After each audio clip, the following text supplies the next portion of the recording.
Good evening. I don't know why, but for some reason, football's been on my mind for the past few days. Yes, you might have noticed that a certain team up in West Yorkshire have won the championship title and been promoted to the Premiership. Well, having been in exile down here for over 25 years, I've not been able to support them as I used to, but I'm still as delighted as I would have been back in the day. In fact, I might even have a small glass of wine or two later on. But actually, I was never that good at football myself. I was a half decent goalkeeper in my childhood, and I was actually selected to take part in a trial for the school team. I'm thinking back to that game, I wasn't doing too badly either. I made a couple of decent saves, and one quite spectacular save that sticks in my memory, but not for the best of reasons. You see, having made the save, and with the ball safely clutched to my chest, I smugly stood up with the intention of drop kicking the ball to a teammate some 40 yards down the field. Well, this I did, and the ball did actually travel 40 yards, but not in the direction I had intended. Somehow I'd managed to propel it vertically and launched it into a skywards trajectory. I, along with the players from both teams, stood motionless as we tracked the ball's long journey and awaited its return back to earth, contemplating what steps we would take upon its arrival. I elected to reach out and recapture it so that I could redistribute it more properly to a teammate and pretend that it never had happened. Sadly, that was not to be. The opposing centre forward had other plans, and he leaped above me to head into an empty net. That was the point when the teacher decided that he'd seen enough of my skills and that it was time to let another goalkeeping candidate have a go. For some reason, I didn't make the team. But I still did perform as an occasional goalkeeper in friendly games when I left school and started working for Works team.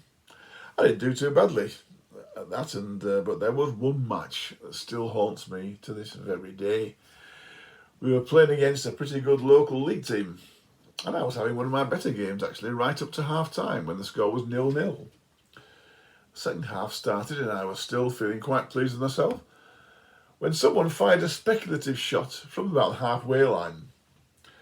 I left my goal line and went out to meet it, but in the failing light, I completely misjudged the flight of the ball and it sailed over my head and into the back of the net.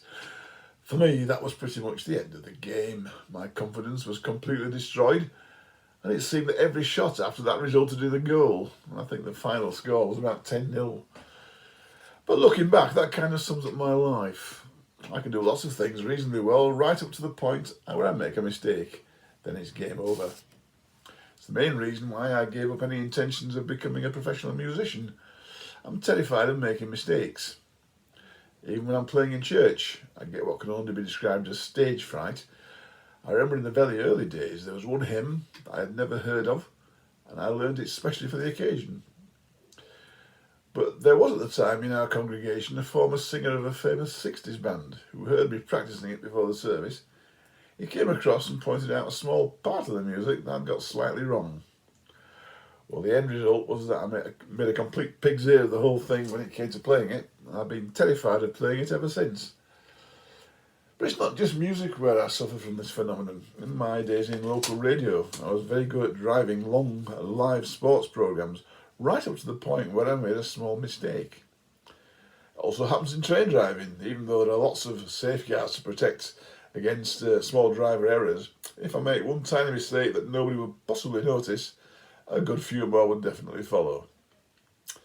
Because it's not true that nobody's noticed. My severest critic always notices. That's me. And I don't think I'm alone in that. I think we're all our own worst critics, because we can't hide things from ourselves. And although I'm probably the world's worst offender, I know that it's wrong to beat ourselves up. I know that I should try to put mistakes out of my mind and move on, but it's not easy. We should try to embrace our mistakes and learn from them, and I try to do that. We should try to understand that it's okay to make mistakes. Humans are built to make mistakes. That's why they put rubbers on the end of pencils. We need to learn to forgive ourselves. It's something I try to do despite what my inner self wants. Oh, and that wretched hymn that I mentioned earlier, we've already sung it tonight. Thanks for listening.